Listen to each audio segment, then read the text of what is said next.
من الشاہدین والشاکرین والحمد للہ رب العالمین۔ کچھ ایسے بھی اٹھ جائیں گے اس بزم سے جن کو تم ڈھونڈنے نکلو گے مگر پا نہ سکو گے۔ یہ سرائے دہر مسافروں بخدا کسی کا مکان نہیں، یہ سرائے دہر مسافروں بخدا کسی کا مکان نہیں، جو مقیم تھے یہاں کل تلک کہیں آج ان کا نشان نہیں۔ قابل صد احترام حضرات علماء کرام، بزرگان محترم، برادران اسلام، السلام علیکم ورحمۃ اللہ وبرکاتہ۔ ممتاز اور مشہور و معروف عالم دین، عالم باعمل حضرت مولانا محمد اقبال حنیف رحمۃ اللہ علیہ کی نماز جنازہ کی ادائیگی کے لیے ہم سب جمع ہیں۔ دعا ہے کہ اللہ تعالی حضرت مولانا مرحوم کی خدمات کو قبول فرمائے اور ان کے درجات آخرت کو بلند سے بلند تر فرمائے۔ ابھی آپ نے سنا کہ موت العالم موت العالم، ایک عالم کی موت یہ پورے جہان کی موت ہے، کیونکہ اس عالم سے پورے عالم کو فائدہ پہنچ رہا ہوتا ہے۔ جب بھی انسان کوئی عمل کرتا ہے اچھا ہو یا برا تو چار گواہ بن جاتے ہیں۔ گناہ کرتا ہے تب بھی، نیک اعمال کرتا ہے تب بھی۔ ایک تو خود اس کے اپنے جسم کے اعضاء اس کے گواہ بن جاتے ہیں، یہ آنکھ، یہ کان، یہ ہاتھ اور پاؤں گواہ بن جاتے ہیں۔ چنانچہ قرآن میں ہے کہ قیامت کے دن اگر گناہ کیا ہوگا تو یہی جسم کے اعضاء گناہ گار کے خلاف گواہی دیں گے۔ وَقَالُوا لِجُلُودِهِمْ لِمَا شَهِدتُّمْ عَلَيْنَا قَالُوا أَنطَقَنَا اللَّهُ الَّذِي أَنطَقَ كُلَّ شَيْءٍ يَوْمَ تَشْهَدُ عَلَيْهِمْ أَلْسِنَتُهُمْ وَأَرْجُلُهُمْ بِمَا كَانُوا يَعْمَلُونَ۔ دوسرا گواہ یہ کرامن کاتبین، فرشتے جو لکھتے ہیں، نیک اعمال لکھنے والا بھی ہے، گناہ لکھنے والا بھی ہے، یہ بھی تمام کا تمام لکھ رہے ہیں، یہ بھی کوئی چیز چھوڑتے نہیں ہیں، یہ بھی قیامت میں گواہ کے طور پر آئیں گے، خلاف یا حق میں۔ تیسرا گواہ خود یہ نامہ اعمال ہے جس میں یہ تمام کچھ درج ہوتا ہے، مَا لِهَذَا الْكِتَابِ لَا يُغَادِرُ صَغِيرَةً وَلَا كَبِيرَةً إِلَّا أَحْصَاهَا۔ اور چوتھا گواہ خود وہ زمین ہوتی ہے جہاں آدمی کوئی گناہ کرتا ہے یا نیک اعمال کرتا ہے۔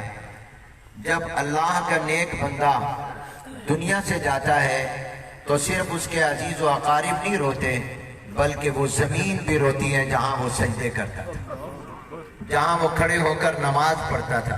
قرآن میں فرمایا گیا جب کافر مرتا ہے تو اس کی موت پر نہ زمین روتی ہے نہ آسمان روتا ہے۔ فما بکت علیہم السماء والارض، اس کی موت پر نہ زمین روتی ہے نہ آسمان، لیکن جب اللہ کا نیک بندہ مرتا ہے تو اس کی موت پر زمین بھی روتی ہے اور آسمان بھی روتا ہے۔ آج آپ ہی سوگوار نہیں، ہم سب یتیم ہوئے۔ میرے دادا حضرت مولانا خیر محمد صاحب جلندری رحمۃ اللہ علیہ کے جب انتقال ہوا تو محدث اعظم حضرت مولانا محمد یوسف بن نوری رحمۃ اللہ علیہ نے ہمارے جد امجد کی وفات پر جو تعزیتی خط لکھا وہ ہمارے آج ریکارڈ میں اب بھی موجود ہے۔ جب میں نے اس کو پہلی مرتبہ پڑھا تو میں حیران رہا۔ فرمایا کہ مولانا خیر محمد فوت نہیں ہوئے، علم فوت ہو گیا۔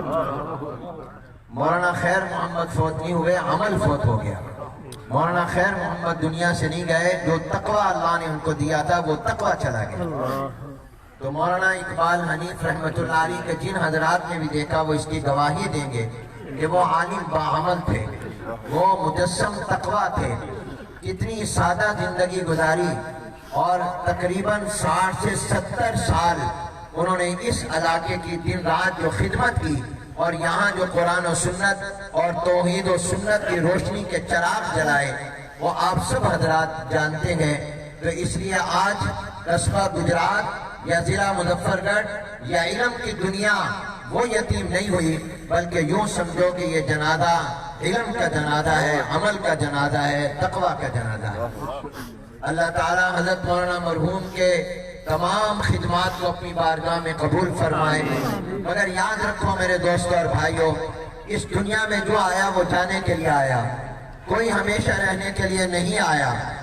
سب سے بڑی ہستی امام الانبیاء حضور اکرم صلی اللہ علیہ وسلم کی ہے، جن کے لیے اللہ نے کائنات بنائی۔ جب وہ دنیا میں ہمیشہ نہیں رہے تو مجھے اور آپ کو کہاں ہمیشہ رہنا ہے؟ اصل چیز مشن ہے۔ چنانچہ جب امام الانبیاء رحمت عالم حضور اکرم صلی اللہ علیہ وسلم دنیا سے گئے تھے تو صحابہ پر کیا قیامت تھی آپ جانتے ہیں کہ عمر رضی اللہ تعالیٰ جیسے بہادر نے یہ کہا تھا کہ جس نے یہ کہا کہ حضور دنیا سے چلے گئے میں اس کی گردن تن سے جدا کر دوں گا، تو اس وقت میں امت کو سنبھالا تھا جانشین پیغمبر، امام الصحابہ، خلیفہ بلا فصل، مزاج شناس رسول اور مصدق پیغمبر اور ثانی اثنین یار غار سیدنا صدیق اکبر رضی اللہ تعالیٰ۔ اور قرآن کی یہ آیتیں پڑھی تھی وما محمد الا رسول قد خلت من قبلہ الرسل افئن مات او قتل انقلبتم علی اعقابکم، اور فرمایا تھا من کان یعبد محمدا فإن محمدا قد مات۔ گویا حضور ہمارے محبوب ہیں، معبود نہیں ہے۔ جو حضور کی عبادت کرتا تھا وہ سمجھ رہے کہ اس کا معبود چلا گیا، اور جو حضور کے رب کی کرتا ہے تو وہ حی قیوم ہے لا تأخذہ سنۃ ولا نوم۔ گویا مختصراً یہ فرمایا کہ حضور گئے ہیں مگر حضور کا مشن باقی ہے۔ حضور علیہ السلام گئے ہیں مگر آپ کا لایا ہوا دین اسلام اور قرآن باقی ہے۔ اس مشن پر چلو۔ مولانا اقبال حنیف رحمت اللہ علیہ دنیا سے گئے ہیں مگر ان کی یادگار مدرسہ اور جتنے بھی مدارس و مساجد جن کی وہ سرپرستی کرتے تھے وہ سب موجود ہیں۔ ان کا مشن تھا قرآن و سنت، ان کا مشن تھا توحید و سنت، وہ آج بھی موجود ہے، اور اس مشن کے ساتھ آپ کی وفا اور ہماری وفا ہونی چاہیے۔ باقی یہ دنیا فانی ہے، جو آیا وہ جانے کے لیے آیا، مگر بہت سے لوگ جیتے جی مر جاتے ہیں اور بعد دنیا سے جانے کے بعد بھی زندہ رہتے ہیں۔ مولانا اقبال ان میں سے تھے جو دنیا سے جانے کے بعد بھی زندہ رہیں گے، ہمارے دلوں میں ہماری دعاؤں میں زندہ رہیں گے۔ وہ بے شمار صدقات جاریہ چھوڑ کر گئے ہیں، وہ قابل رشک زندگی گزار کر گئے ہیں۔ اللہ ہمیں بھی ایسی زندگی نصیب فرمائے۔ اور آخری بات امام شافعی رحمت اللہ علیہ نے فرمایا، پوچھا جا عقل مند کون ہے؟ تو اصل یہی عقل مند لوگ ہیں جو اس طرح زندگی گزار کر جاتے ہیں۔ فرمایا عقل مند وہ ہے کہ جس کے اندر تین باتیں ہوں۔ نمبر ایک، من ترکت دنیا قبل ان تترکہ، جو دنیا چھوڑنے سے پہلے دنیا کی محبت کو دل سے نکال دے۔ وَأَنَارَ قَبْرَهُ قَبْلَ أَن يَسْكُنَهُ، جو قبر میں جانے سے پہلے اپنی قبر کو روشن کر لے۔ وَأَرْضَىٰ رَبَّهُ قَبْلَ أَن يَلْقَاهُ، جو اللہ کی ملاقات سے پہلے اپنے اللہ کو راضی کر لے۔ یقیناً مولانا نے ایسی زندگی گزاری، یہ اپنی قبر کو روشن کر کے گئے ہیں۔ قرآن ان کی قبر میں ان کا استقبال کرے گا، فرشتے ان کے لیے جنت سے کفن لائے ہوں گے، اللہ تبارک و تعالیٰ کے فرشتے ان کو سلام کر رہے ہوں گے۔ تو مولانا تو کامیاب زندگی گزار کر گئے۔ آج جنازے میں اتنی بڑی تعداد میں لوگ، باوجود اس کے کہ کہا جا رہا ہے کہ وائرس ہے احتیاط کرو، لیکن لوگ اپنی زندگیوں کی پرواہ نہ کرتے ہوئے اس جنازے میں شریک ہوئے۔ اللہ تعالیٰ اس وبا اور بلا سے بھی پوری دنیا کو نجات عطا فرمائے۔ ہماری بند مسجدیں جو دنیا میں ہیں، الحمدللہ پاکستان میں علماء کی کوششوں سے مسجدیں بند نہیں ہوئی، مسجدیں آباد رہی، اور جو ہمارے مدارس بند ہیں ہماری کوشش ہے کہ یہ بھی جلد سے جلد کھلیں، اس لیے کہ مدرسہ کھلے گا، قرآن پڑھا جائے گا، حدیث پڑھی جائے گی، دعائیں ہوں گی تو تب اللہ کی رحمت آئے گی۔ یہ بلائیں اور وبائیں اللہ ٹالتا ہے، اس لیے یہ مدرسوں میں قرآن کی پڑھائی شروع ہوگی تو یہ بلائیں وبائیں ٹلیں گی۔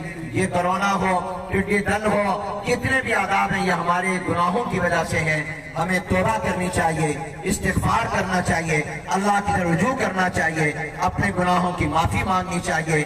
اور مولانا مغیرہ صاحب اور ان کے تمام بھائی، یہ ہمارے بھائی ہیں، ہم ان کے نوکر ہیں، ہم ان کے خادم ہیں، اور انشاءاللہ ان کی ہر حکم کی تعمیر کو اپنی سعادت سمجھتے ہیں۔ یہ اپنے آپ کو تنہا نہ سمجھیں، ہم ان کے صدمے اور غم میں برابر کے، یہ صرف ان کا غم نہیں ہے، یہ ہم سب کا غم ہے، یہ ہم سب کا صدمہ ہے، یہ ہم سب کا نقصان ہے، یہ ہم سب یتیم ہوئے ہیں، لیکن ہم انشاءاللہ ایک دوسرے کے لیے سہارا بنیں گے اور انشاءاللہ ہر خدمت کے لیے ہر وقت تیار ہوں گے۔ اور میں آپ سے بھی چاہتا ہوں کہ پورے علاقے کے لوگ اور آئے ہوئے لوگ ہاتھ اٹھا کر کہیں کہ ہم انشاءاللہ وفا کریں گے مولانا مرحوم کے ساتھ اور ان کا پورا خیال رکھیں گے۔ اللہ تعالیٰ آپ کو اور ان کے کندھے پر سر پر جو بوجھ اور ذمہ داری آئی ہے اللہ ان کو نبھانے کی توفیق دے۔ یہ تو ماشاءاللہ اس عمر کے حصے میں ہے، والد کی خدمت بھی کی ہے، انہوں نے بہت کچھ والد سے سیکھا اور سمجھا بھی ہے۔ یہ میں ان کی تسلی کے لیے صرف عرض کر رہا ہوں کہ میرے والد کا جب انتقال ہوا مکہ المکرمہ میں اور ہم یہاں پاکستان میں تھے، ہم تو آخری وقت بھی اپنے والد کو نہ دیکھ سکے، اپنے والد کے پاس بھی نہیں تھے، وہ مکہ المکرمہ میں تھے، حج کے لیے گئے ہوئے تھے، ہم پاکستان میں تھے اور میری عمر 19 سے 20 سال تھی جب میرے اوپر یہ ذمہ داری آئی تھی۔ مجھے یاد ہے کہ مولانا عبدالشکور دین پوری رحمۃ اللہ علیہ نے مجھے خط لکھا تھا اور یہ الفاظ لکھے تھے کہ آپ پر بچپن والی ذمہ داری آئی، اللہ آپ کی مدد کرے، اور پھر یہ دعائیہ جملہ فرمایا کہ اللہ میرے اس یتیم کو در یتیم بنائے۔ تو اگرچہ شرعی معنی میں تو آپ یتیم نہیں ہیں، بالغ ہونے کے بعد یتیم نہیں ہوتا، ہم سب یتیم نہیں ہیں، لیکن عرفی اعتبار سے تو ہم یتیم ہوئے، اس لحاظ سے ہم دعا کرتے ہیں کہ اللہ ہمارے ان تمام بھائیوں کو در یتیم بنائے اور ان تمام ذمہ داریوں کو نبھانے کی توفیق دے۔ جو چراغ مولانا نے جلائے ان کی روشنی پورے عالم میں پھیلتی رہ گئے۔ اللہ تعالی ہم سب کو اپنی موت کی اور آخرت کی